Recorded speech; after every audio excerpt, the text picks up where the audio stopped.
Conservation de la Nature Canada a travaillé plusieurs mois sur un grand projet de restauration et de mise en valeur d'un paysage typique de la côte gaspésienne, la barre de sable du Marachois de Malbaie. Olivier Perrotte-Caron nous fait part de l'amélioration du milieu mais aussi de l'expérience visiteur qui s'est réalisée ces 2 dernières années.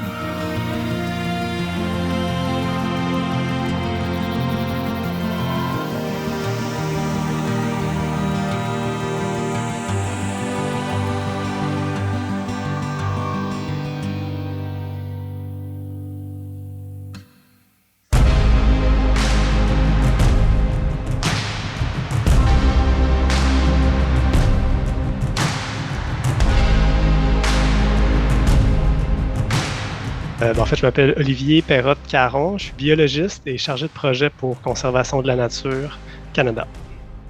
Alors bonjour Olivier, comment vas-tu ?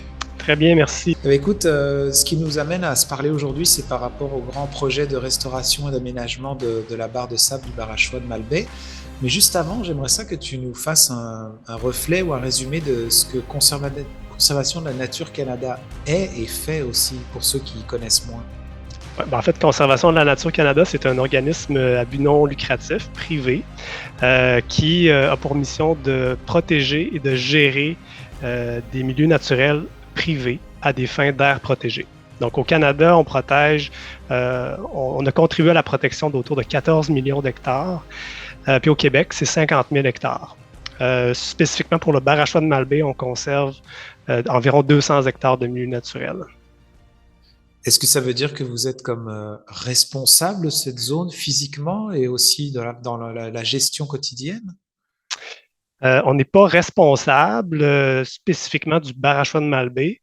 On est propriétaire de certains terrains sur le Marachois de Malbaie, au même titre que d'autres propriétaires le sont également au Marachois. On est un propriétaire qui a pour mandat d'assurer la protection des terrains qu'il possède. Donc, on a à travailler finalement avec les partenaires locaux, les résidents, nos partenaires financiers nationaux également, là, pour assurer la pérennité du Marachois de Malbaie. Alors c'est ça, moi quand j'ai vu le communiqué, je me suis dit comment est-ce que on peut aménager ou restaurer un milieu naturel dans le sens, j'avais l'impression qu'on conserve, on laisse aller la nature ou bien on la protège peut-être au niveau de l'infiltration des éléments extérieurs vers l'intérieur, mais comment est-ce qu'on est amené à devoir réaménager ou un milieu naturel comme celui-ci qu'on parle du sable du Marachois de Malbaie, pardon. Ouais. En fait, tu amènes un point intéressant. Un des aspects principaux de la restauration, évidemment, c'est de limiter les éléments qui peuvent perturber les milieux naturels. Donc, dans le cas de la barre de sable, il y en avait jadis. Un des principaux, c'était la circulation véhicules motorisés, donc VTT, camionnettes, autos, qui ont, au fil des années, contribué à la détérioration des milieux naturels. Donc, le projet d'aménagement de sentiers vient nous aider finalement à limiter la circulation VTT et véhicules motorisés sur la barre de sable, mais tout en favorisant un accès nature à une clientèle vélo et piéton. Donc, ça, c'est un des premiers aspects du volet de restauration, donc le contrôle finalement des éléments perturbateurs. Le deuxième élément, c'est qu'on peut venir favoriser un retour au milieu naturel initialement présent en faisant de la restauration, en faisant de la plantation.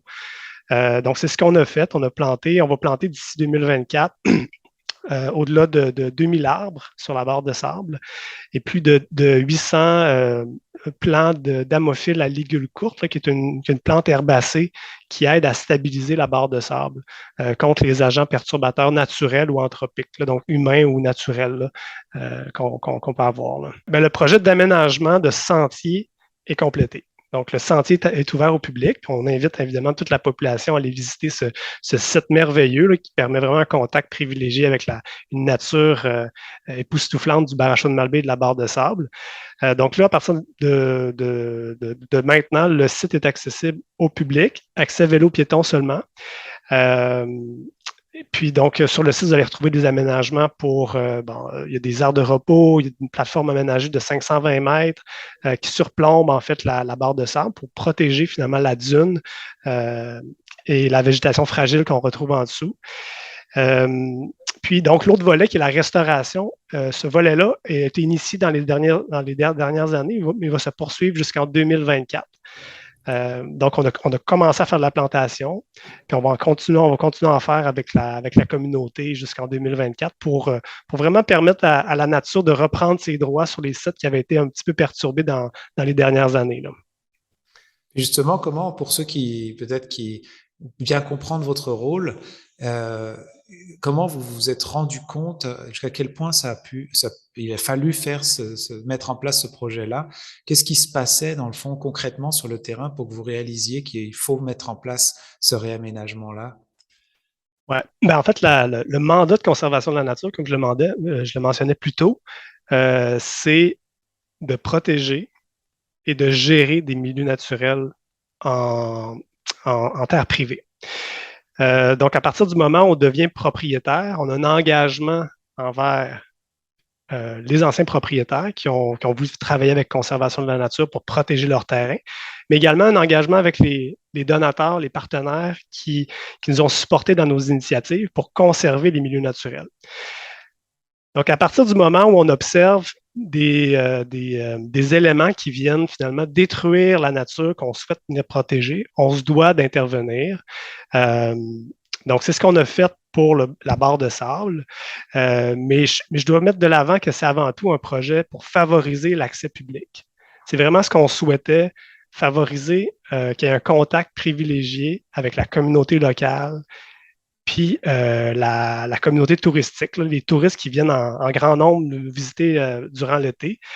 Euh, donc, les mettre en contact avec cette nature-là qui était relativement peu accessible et peu connue du reste de la population. Il y avait quand même un certain usage qu'on voyait, là, des gens qui utilisaient la barre de sable justement pour aller sur des sites de pêche un petit peu plus loin. C'était dans les coutumes de circuler sur la barre de sable, mais là, en venant structurer l'aménagement, on, on, on, on favorise vraiment un accueil plus sécuritaire et plus inclusif finalement de, de tous les visiteurs qui souhaitent venir voir une nature grandiose, et ça dans le respect des milieux naturels. Donc, c'est vraiment l'objectif premier du projet, c'est vraiment de stimuler l'accès nature à la population locale et touristique, là. Et là, avec un petit peu de recul, comment tu ressens, est-ce que tu as déjà eu écho un peu de comment c'est accueilli au niveau de la population, peut-être déjà au niveau local, mais aussi peut-être du tourisme qui passe? Ben, là, c'est ça, c'est très récent, l'inauguration. Pour l'instant, on a que des commentaires positifs de nos visiteurs, des quelques partenaires locaux aussi qui ont utilisé les sentiers. Euh, donc, pour l'instant, c'est vraiment juste des bonnes nouvelles. Nous, notre objectif premier, c'est ça, c'est de protéger les milieux naturels. Donc, ça, pour ça, je dirais mission accomplie. Euh, donc, l'accès nature, ce qui est notre deuxième objectif, mais ça va se faire au cours de l'été puis des années à venir, finalement, où les gens vont s'approprier le lieu, où les gens vont venir apprendre à découvrir le site autrement. Et puis là, c'est vraiment à ce moment-là où on va avoir davantage comment dire, de feedback, là, de rétroaction sur l'expérience du visiteur. Et pour l'instant, on a que des commentaires positifs. On y est vraiment allé avec un projet simple, mais très confortable là, pour les visiteurs, là, avec du mobilier urbain qui permet justement de faire des moments de repos, de contemplation des milieux naturels, ce qu'on n'a pas vraiment la chance d'avoir là, si on n'est pas propriétaire d'une terre sur le bord du Barachois. Donc, cet accès-là sur la barre de sable, ça permet de, de contempler cet immense Barachois, cet immense milieu humide-là, qui est vraiment une richesse qu'on a sur la pointe gaspésienne, là. Pour terminer, est-ce que tu peux nous donner concrètement la route d'accès, dans le fond, pour ceux qui peut-être passent là ou qui nous écoutent, parce que du coin de Grande Rivière et des fois qui veulent aller prendre une marche là-bas, comment est-ce qu'on accède exactement à cette place-là? Bon, l'accès principal se fait, si vous arrivez de Percé, en fait, l'accès va se faire à partir on appelle le pont de la Crevette Rose, le pont de la plage dans le secteur de Bridgeville à Percé. Donc, c'est juste avant Barachois. Il y a un pont qui mène à la barre de sable. À cet endroit-là, il y a un stationnement qui est administré par la ville de Percé. Donc, vous stationnez votre voiture là, puis il va être installé très prochainement un panneau qui va indiquer la direction pour avoir accès au site. C'est un panneau relativement simple. Donc, à partir du stationnement, il faut marcher environ 1,6 km ou à marcher ou à vélo 1,6 km. À partir du 1,6 km, on rentre finalement sur les aménagements ou le site protégé par conservation de la nature, qui lui est de 1,2 km. Donc, au total, c'est un 2,8 km aller, 2,8 retour. Il faut prévoir le coût.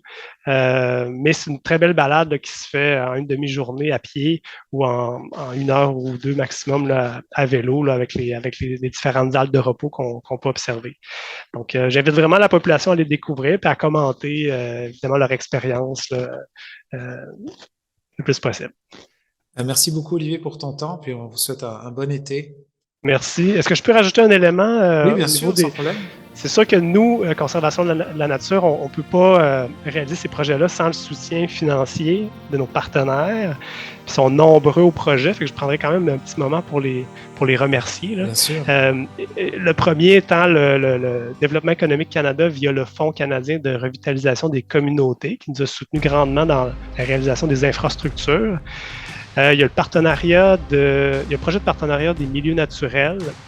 Pour les milieux naturels, une entente qui est avec le ministère de l'Environnement et de la lutte contre les changements climatiques, la Fondation de la faune du Québec et son programme Hydro-Québec pour la mise en valeur des milieux naturels, la Fondation Age of Union, le programme Interaction communautaire, le North American Wetland Conservation Act et Habitat Faunique Canada. Donc, c'est tous nos partenaires qui nous ont, nos partenaires financiers qui nous ont aidés à réaliser le projet de mise en valeur et de restauration. Il faut aussi inclure tous nos partenaires sur le terrain, nos bénévoles également, qui nous ont soutenus durant les derniers mois pour réaliser ce très beau projet-là. Ben, merci beaucoup. Ben, merci à vous, Marc. Vous écoutez Un reflet d'ici mensuel. Revoyez tous nos reportages sur notre site Internet.